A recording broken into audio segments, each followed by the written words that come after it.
বাচ্চারা এগুলো তোমাদের কি আছে বলো। এই দেখো পিজা। কি পিজা? এই অন্ধ কই থেকে আসলো? আমি তো ওকে বলছি আজকে স্কুল বন্ধ থাকবে। টিচার আমাদের পিজা।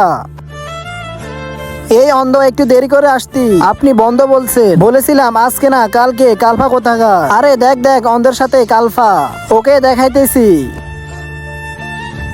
টিচার কি করে? শুনো, কাগজে যার নাম উঠবে সে শুধু পিজ্জাটা পাবে।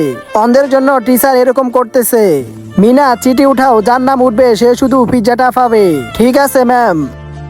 এই ধরেন। বান্টি, আমার নাম এসেছে, আমি পিজ্জা খাবো। তার আগে তুমি দুধ খেতে ভালোবাসো নাকি মদ খেতে ভালোবাসো? যদি দুধ খেতে ভালোবাসো তাহলে ভিডিওতে লাইক করে চ্যানেলটিকে সাবস্ক্রাইব করে দিবে। বিশু এই ধরো। আরে ওয়াও পিজ্জা, আমার নাম যাতে আসে পিজ্জা খাবো। আরিয়ান, জি টিচার এই তো এখানে। এই ধরো, পরে চিঠিতে তোমার নাম থাকবে। আমার নাম থাকবে? চিঠি কই? বিশু পরে দেখ আমার নাম কই। মিনা এখানে তো নাম নাই। এর মানে টিচার এটা আমার সাথে ইচ্ছা করে করছে।